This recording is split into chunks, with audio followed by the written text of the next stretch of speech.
உலக அளவில் வந்து பாத்தீங்கன்னா வைரங்கள் கண்டெடுக்கப்பட்ட முதல் இடம் அப்படின்னு கேட்டீங்கன்னா இந்த கோல்கொண்டா கோட்டை தான் சொல்லுவாங்க.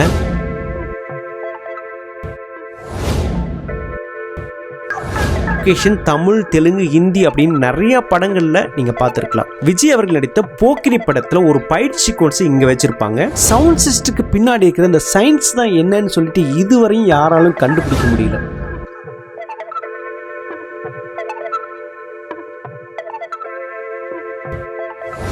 பாருங்க, கருங்கல், செங்கல், கிரானைட் நிறைய கற்கள் பயன்படுத்தி கட்டியிருக்காங்க. பார்க்கிறதுக்கே அமேசிங்கா இருக்குன்னு சொல்லலாம். எதிரிகளை குழப்பறதுக்காகவே இந்த மாதிரி கட்டியிருக்கிறதா சொல்றாங்க.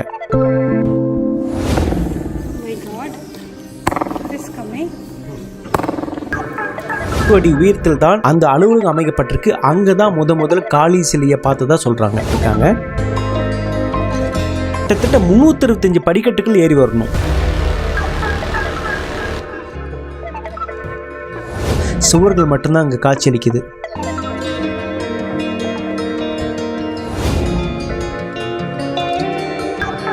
இங்க மேல வந்து பாத்தீங்கன்னா ராமதாஸ் செல் அப்படிங்கிற ஒரு சிறைச்சாலை இருக்கிறதாவும் சொல்றாங்க. நம்ம ராமதாஸ் அவர்களை இந்த சிறையில தான் அடைக்கப்பட்டதாக சொல்றாங்க.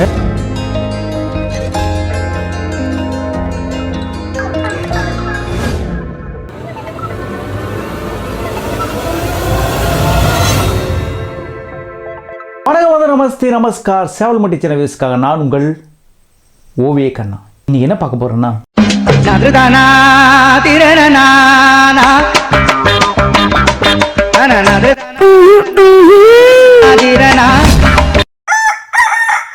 கலை மனிதனாக பிறந்த ஒவ்வொருவனும் அள்ளி அள்ளி பருக வேண்டிய அமிர்தமடாது. இன்னைக்கு நம்ம ஒரு முக்கியமான இடத்தை வந்து சுத்தி பார்க்க போறோம். கோல்கொண்டா கோட்டை. இந்த கோல்கொண்டா கோட்டை தான் வைர சுரங்கம், வைர மார்க்கெட்னு சொல்லுவாங்க. இந்தியாவில் மட்டும் கிடையாதுங்க, உலக அளவில் வந்து பாத்தீங்கன்னா வைரங்கள் கண்டெடுக்கப்பட்ட முதல் இடம் அப்படின்னு கேட்டீங்கன்னா இந்த கோல்கொண்டா கோட்டை தான் சொல்லுவாங்க. உலகத்திலேயே மிக உயர்ந்த வைரமான கோஹினூர் வைரம் இந்த கோல்கொண்டா கோட்டையில தான் கண்டெடுக்கப்பட்டதா சொல்லுவாங்க. ஒரு காலகட்டத்தில் இந்த கோல்கொண்டா கோட்டை தான் வைர மார்க்கெட்டா இருந்தது. 13ஆம் நூற்றாண்டுல இந்த கோல்கொண்டா கோட்டையை காக்கத்திய அரசுகளால் கட்டப்பட்டதுன்னு சொல்றாங்க. அதன் பின்னாடி வந்த குதுப் ஷாஹி அரசர்கள் தான் இப்போதற்கும் கட்டமைப்பை கட்டினதா சொல்றாங்க. இந்த கோல்கொண்டா கோட்டை ஹைதராபாத்ல இருந்து மேற்கே 11 கிலோமீட்டர் டிஸ்டன்ஸ்ல இருக்குங்க.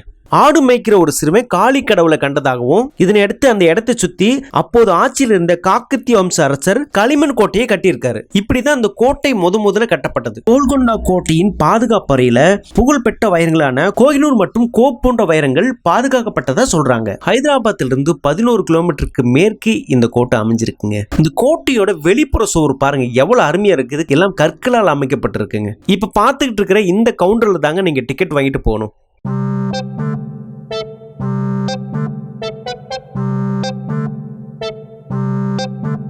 இப்ப பாத்துக்கிட்டு இருக்குது இந்த கோட்டையோட என்ட்ரன்ஸ் பார்த்துட்டு இருக்கோம். இந்த கோட்டையோடைய கதவுக்கு முன்னாடி வந்து பாத்தீங்கன்னா சுவர்கள் எழுப்பப்பட்டிருக்கு. இது எதுக்காக எழுப்பப்பட்டிருக்குன்னா எதிரிகளுடைய யானைப்படை இந்த கோட்டையோடைய நுழைவாயில மோதி இந்த கோட்டையோடைய நுழைவாயில சேதப்படுத்திடக்கூடாது அப்படிங்கிறதுக்காக தான், பாதுகாப்புக்காக இந்த சுவரை எழுப்பியிருக்காங்க. கோட்டையோடைய கதவுகள் எல்லாமே வலிமையானதாக இருக்குதுங்க. இப்ப நம்ம உள்ள போக போறோம். இந்த கோட்டையோடைய நுழைவாயிலுக்கு இடையில வந்து பாத்தீங்கன்னா ஒரு கம்பி கேட் மாதிரி வச்சிருக்காங்க. ஒரு புறம் சுற்றுலா பயணிகள் போறதுக்காகவும் மறுபுறம் திரும்பி வர்றதுக்காகவும் அமைக்கப்பட்டிருக்கு. இவங்கெல்லாம் எதுக்காக கைத்தட்டுறாங்க அப்படின்னா இந்த கோட்டையோடைய நுழைவாயில கைத்தட்டும் போது இந்த கோட்டையோடைய உச்சி வரையும் கேட்குமாமா.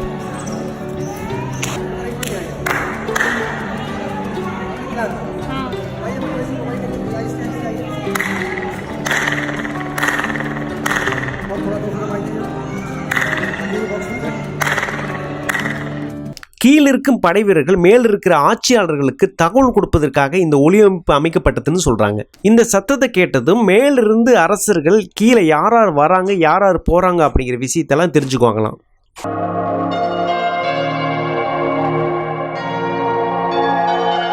நீங்க இப்ப மேல பாக்குறது வந்து பாத்தீங்கன்னா கோஹினூர் வைரத்தோட அமைப்பு வந்து மேல அமைச்சிருக்காங்க. இந்த வடிவமைப்புல அந்த காலகட்டத்தில் வைரங்கள் பதிக்கப்பட்டிருந்ததுன்னு சொல்றாங்க. ஆனா இப்பெல்லாம் அந்த வைரங்கள் எல்லாம் இல்ல. இந்த கோட்டைகள்ல அந்த காலகட்டத்தில் இறந்தவர்களின் உடல்ல இயற்கையான முறையில போஸ்ட்மார்ட்டம் பண்ணியிருக்காங்க. அதுக்கான குறிப்புகளும் இருக்கு. வலதுபுறமா நீங்க பாக்குறது என்னன்னா அந்த காலத்துல இருந்த அரசர்களுடைய கல்லறைகளை தான் நீங்க பார்த்துட்டு இருக்கீங்க. ஒரு சில நேரங்கள்ல இந்த கல்லறையை சுத்தி பார்க்கறதுக்கான அனுமதியும் கொடுப்பாங்க. இப்ப நீங்க பாக்குறது நம்ம தமிழ்நாட்டுல அந்த காலத்துல இளவட்ட கல்னு சொல்லுவாங்கல்ல, அந்த மாதிரியான ஒரு கல்லு. கிட்டத்தட்ட 240 கிலோ இருக்கிற இரும்பினால் ஆன இந்த கல்லை தூக்குனா படைகள்ல சேர்த்துக்குவாங்களாம், ராணுவங்கள்ல சேர்த்துக்குவாங்களாம். இந்த கோட்டையை சுத்தி காட்டுறதுக்காக எல்லா மொழிகளையும் டூரிஸ்ட் கைடு இருக்காங்க. அவங்க இந்த கோட்டையை பத்திய விவரங்களை நல்லா விளக்குறாங்க. இந்த கோட்டை கட்டுறதுக்கு கிட்டத்தட்ட 62 வருஷம் ஆயிருக்கு.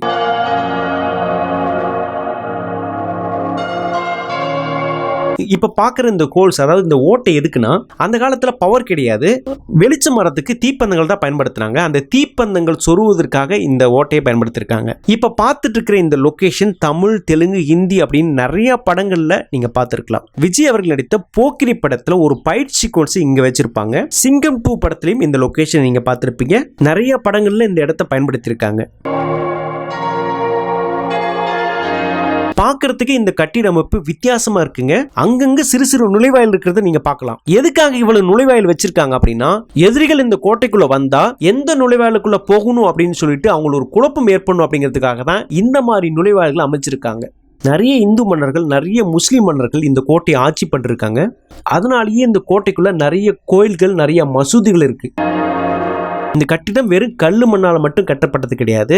முட்டை பயன்படுத்தியிருக்காங்க, கிரானைட் பயன்படுத்தியிருக்காங்க, நிறைய மிக்சரான பொருட்கள் எல்லாம் பயன்படுத்தியிருக்காங்க. அதனாலதான் இந்த கட்டிடம் இன்னும் வலிமையா இருக்கு. சவுண்ட்ஸ்ல, அதாவது ஒலி அமைப்புல உலகத்திலேயே மிக சிறந்த ஒரு கட்டிடம் அப்படின்னா இந்த கோல்கொண்டா கோட்டையை தான் சொல்லணுங்க. ஹைதராபாத்தை சுத்தி இருக்கிற கொல்லூர் போன்ற இடங்களில் கிடைக்கிற அந்த வைரங்களை கொண்டு வந்து இந்த இடத்தை தான் பட்டை திட்டி அதனுடைய தரத்தை பிரிச்சு மார்க்கெட் மாதிரி வியாபாரம் பண்ணியிருக்காங்க. இன்னும் தெளிவா சொல்லணும்னா, அந்த ரெக்டாங்கிள் ஷேப்ல இருக்கிற அந்த புல்வெளிகள் இருக்கிற இடத்துல தான் வைரங்கள் குவிக்கப்பட்டு மார்க்கெட் மாதிரி வித்திருக்காங்க. பல நாடுகள் இருந்து இங்க வந்து தான் வைரங்கள் வாங்கிட்டு போவாங்களாம். அந்த அளவுக்கு இந்தியா ஒரு காலகட்டத்தில் செல்வ செழிப்பு மிக்க நாடா இருந்திருக்கு.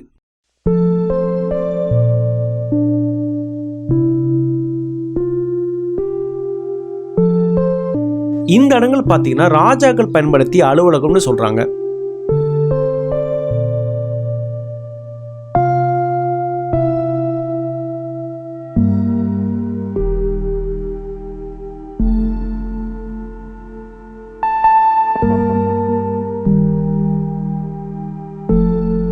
இந்த கம்பிகளில் ஸ்கிரீன் தொங்கிட்டா தனித்தனி ரூமா மாறிடுன்னு சொல்றாங்க.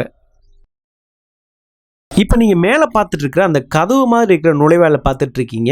இந்த நுழைவாயில எதிரிகளை குழப்பறதுக்காக பயன்படுத்தியிருக்காங்க. எதிரிகள் வரும்போது இந்த கோட்டையோடைய நுழைவாயில் இதுதான் அப்படின்னு சொல்லிட்டு உள்ள போவாங்களாம். உள்ள ஒரு பாலடைஞ்சு கிணறு ஒன்று இருக்கா, அந்த கிணறுல விழுந்து இறந்துருவாங்களாம். எதிரிகளை குழப்பறதுக்காகவே இந்த இடத்தை பயன்படுத்தியிருக்காங்க. இப்ப நீங்க பார்த்துட்டு இருக்கிற அந்த தூரத்துல வெள்ளையா தெரியுது பாத்தீங்கன்னா, அதுதான் பஞ்சாரா ஹில்ஸ் அப்படின்னு சொல்லுவாங்க. ஸோ அதை நீங்க பார்த்துட்டு இருக்கீங்க. உள்ள போனோம்னா வெள்ளையா ஒரு கட்டிடம் தெரியுது. இது என்னன்னா, அந்த காலத்துல ராஜாக்கள் பயன்படுத்திய ஸ்டேஜ்.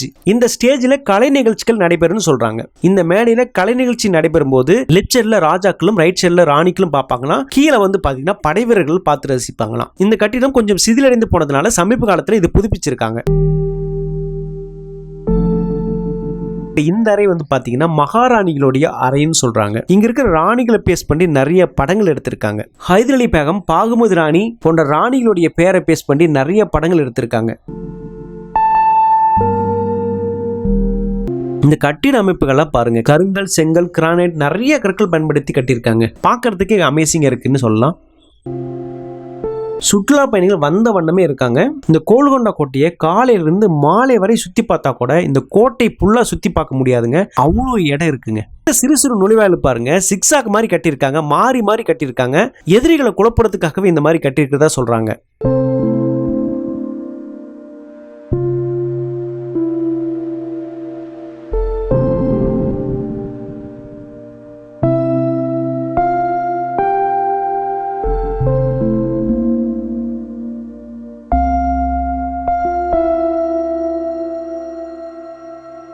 இப்போ நீங்க இந்த சூட்ல 2 ஹோல்ஸ் பார்த்துட்டு இருக்கீங்க. ஒரு ஹோல்ஸ்ல ஹாட் வாட்டர் வருமாமா, இன்னொரு ஹோல்ஸ்ல கோல்ட் வாட்டர் வருமாமா. இந்த வாட்டர் சிஸ்டம் எல்லாம் நேச்சுரலா அமைச்சிருக்காங்க. ரொம்ப ஆச்சரியமா இருக்கு. ஒரு முறை அமெரிக்க முன்னாள் அதிபர் ட்ரம்போட பொண்ணு இவாங்கா ட்ரம்ப் ஹைதராபாத்துக்கு ஒரு பிசினஸ் மீட்டுக்காக வந்திருக்காங்க. அப்ப இந்த கோல்கொண்டா கோட்டையை சுத்தி பார்க்கும்போது இந்த வாட்டர் சிஸ்டத்தை பார்த்துட்டு அந்த காலத்துல இப்படி எல்லாம் பண்ணிருக்காங்களே அப்படின்னு சொல்லிட்டு ரொம்ப ஆச்சரியப்பட்டிருக்காங்க. அது மட்டும் இல்லாம இந்த கோட்டையில் இருக்கிற அந்த சவுண்ட் சிஸ்டத்தை பார்த்துட்டும் ரொம்ப ஆச்சரியப்பட்டிருக்காங்க.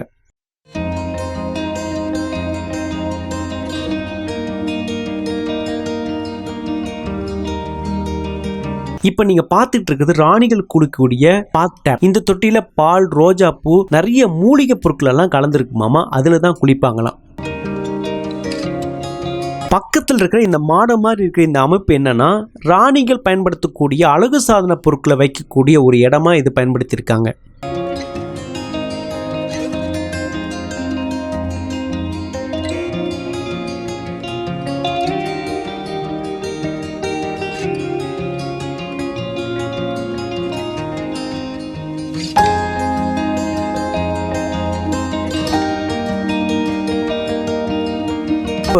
இந்த கோட்டையோட அமைப்பே பாருங்க, நல்ல ஹைட்டா மசூதி மாதிரி ஒரு அமைப்புல கட்டப்பட்டிருக்கு.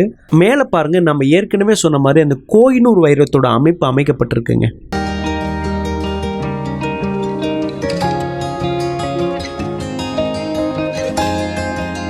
இப்ப பார்த்துட்டு இருக்கிற இந்த இடம் ரொம்ப முக்கியமான இடம்னே சொல்லலாங்க. அதாவது 2 பால்கனி மாதிரி இருக்கு. ஒரு இடத்துல அரசர்கள் இருப்பாங்க, இன்னொரு இடத்துல குற்றவாளிகள் இருப்பாங்க. ரெண்டுக்கும் இடைப்பட்ட இடத்துல வந்து ஸ்கிரீன் போட்டு மறைச்சிருப்பாங்க. அரசர்கள் குற்றவாளியுடைய முகத்தை பார்க்காம குற்றத்துக்குரிய தண்டனையை கொடுப்பாங்களாம். அந்த காலத்துல நீதித்துறை எந்த அளவுக்கு நேர்மையா இருந்திருக்கு அப்படிங்கிறதுக்கு இது ஒரு உதாரணமா சொல்லலாம். குற்றவாளிக்கு ஒருவேளை மரண தண்டனை கொடுக்கணும் அப்படின்னா அரசர் 3 தடவை கைத்தட்டுவாராம். சிப்பாய்கள் அதை புரிஞ்சுக்கிட்டு மரண தண்டனையை நிறைவேற்றுவாங்களாம். இந்த கிளாப் சத்தம் 300 அடிக்கு மேல வரையும் கேட்கும். இந்த சத்தத்தை கேட்டு அந்த குற்றவாளிக்கு என்ன தண்டனை கிடைச்சிருக்கு அப்படிங்கிறது எல்லாத்துக்கும் தெரிஞ்சிருமாமா. இந்த மாதிரியான சவுண்ட் சிஸ்டத்தை எப்படிதான் இந்த கட்டிட கலைக்குள்ள கொண்டு வந்தாங்க அப்படின்னு நினைச்சு பார்க்கும்போது ரொம்ப ஆச்சரியமா இருக்குதுன்னே சொல்லலாம்.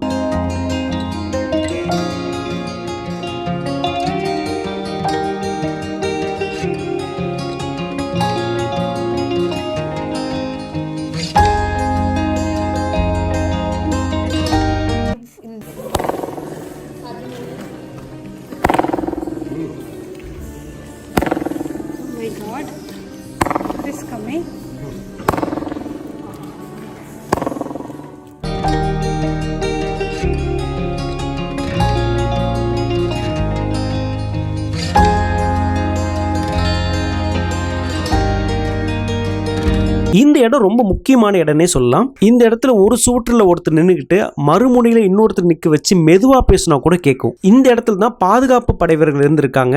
பாதுகாப்பு படைவர்கள் தகவலை பரிமாற்றம் பண்றதுக்காக இதை பயன்படுத்தியிருக்காங்க. பாதுகாப்பு படைவர்கள் இங்க என்ன பேசிட்டு இருக்காங்க அப்படிங்கிறது அரசர்களுக்கும் தகவல் தெரியுமாமா. அந்த அளவுக்கு இந்த சவுண்ட் சிஸ்டம் ஒர்க் ஆயிருக்கு. இந்த சவுண்ட் சிஸ்டத்துக்கு பின்னாடி இருக்கிற இந்த சயின்ஸ் தான் என்னன்னு சொல்லிட்டு இதுவரையும் யாராலும் கண்டுபிடிக்க முடியல.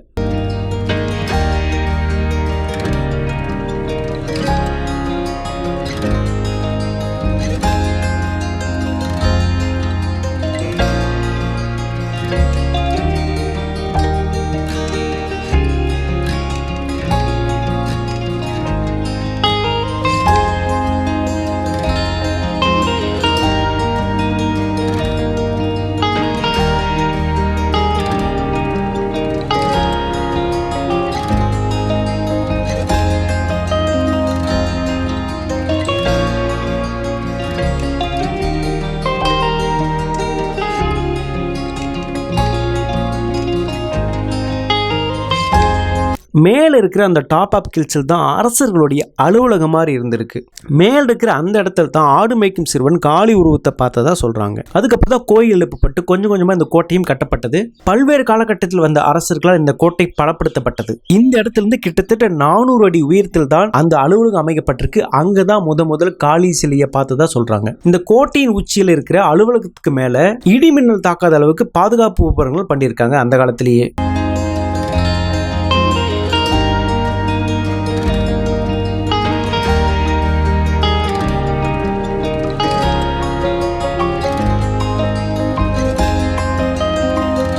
மேலே பார்த்துட்டு இருக்கிற இந்த கட்டிடம் தான் ராஜாக்கள் பயன்படுத்திய அலுவலகம்.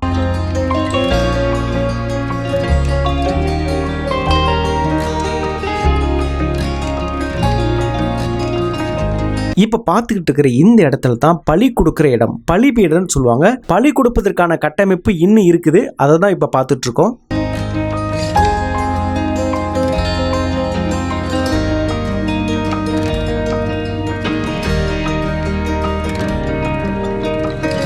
இந்த இடம் தான் ராணிகளுடைய பியூட்டி பார்லர், அழகு நிலையம்னு சொல்லலாம். இந்த சின்ன சின்ன மாடத்தில் தான் ராணிகள் பயன்படுத்தக்கூடிய அழகு சாதன பொருட்கள் இங்க தான் வச்சிருப்பாங்களாம்.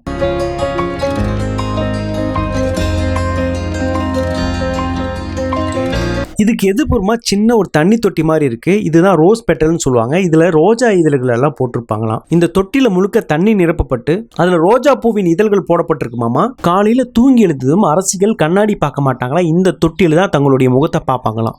இதெல்லாம் பார்க்கும்போது அந்த காலத்துல அரசிங்களால எப்படி வாழ்ந்திருப்பாங்க அப்படிங்கறது கற்பனை பண்ணி பார்க்க முடியுது.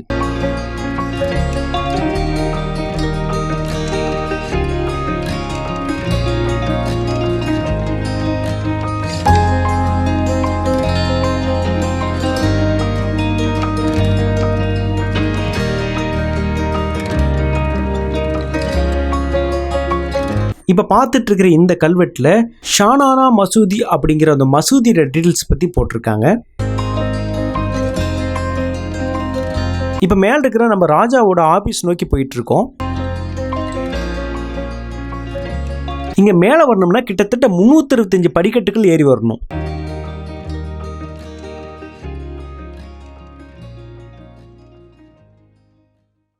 மார்னிங்லேருந்து ஈவினிங் வரையும் பார்க்கலாங்க. நீங்கள் அப்படியே பார்த்தா கூட ஃபுல்லாக சுற்றியே பார்க்க முடியாது, நமக்கு டைமே பத்தாது. அந்த அளவுக்கு நிறைய விஷயங்கள் இந்த கோல்கொண்டா கோட்டையில் இருக்குதுங்க. மேலே போகும்போது கோயில்கள் மசூதிகளெல்லாம் நிறைய பார்க்க முடியும். குற்றவாளிகளை எங்கே அடைச்சி வச்சிருந்தாங்க அப்படிங்கிறது நம்ம போகிற வழியிலேயே பார்க்க முடியும். இந்த கோல்கொண்டா கோட்டையிலிருந்து சார்மினார் அப்படிங்கிற இடத்துக்கு ஒரு சுரங்கம் போகிறதாகவும் சொல்கிறாங்க. ஆனால் அந்த சுரங்கத்தை பார்க்க முடியாத அளவுக்கு மூடி வைக்கப்பட்டதா சொல்கிறாங்க. இந்த கோட்டையில் இருக்கிற ராஜாவுக்கு ஏதாவது பிரச்சனை ஏற்பட்டுச்சுன்னா அந்த சுரங்கப்பாதை வழியாக சார்மினாருக்கு தப்பிச்சு போகிறதுக்காக தான் அந்த சுரங்கப்பாதை ஏற்படுத்தியிருப்பதாகவும் சொல்றாங்க. ஆரம்ப காலத்தில் நிறைய கட்டிடங்கள் இங்கே இருந்திருக்கு. ஆனால் இப்போ பார்க்கும்போது ரொம்ப சின்ன சின்னதாக சுவர்கள் மட்டும்தான் அங்கே காட்சியளிக்குது.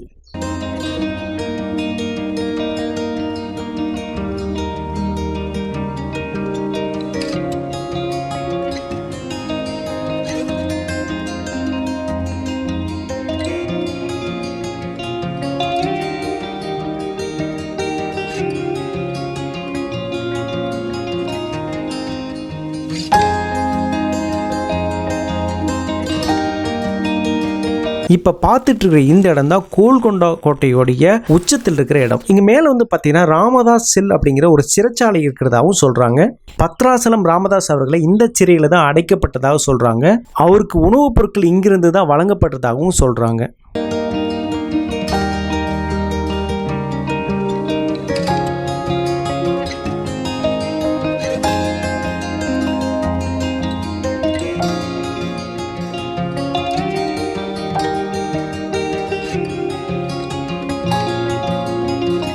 இந்தியாவில் இருக்கிற 7 கோட்டைகளில் இந்த கோட்டையும் ஒரு மிக முக்கியமான ஒரு சிறப்புமிக்க கோட்டைன்னே சொல்லலாம். வாய்ப்புகள் கிடைச்சா இந்த கோல்கொண்டா கோட்டையை மறக்காம குடும்பத்தோட போய் பாருங்க.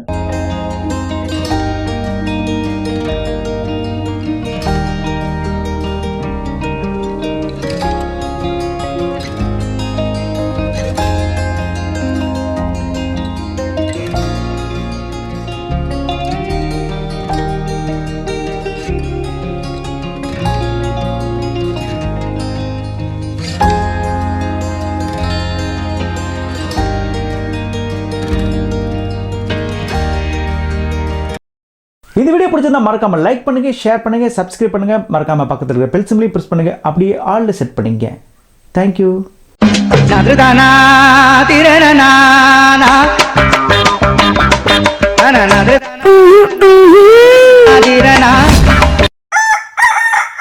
கலை மனிதனாக பிறந்த ஒவ்வொருவனும் அள்ளி அள்ளி பருக வேண்டிய அமிர்தமடாது.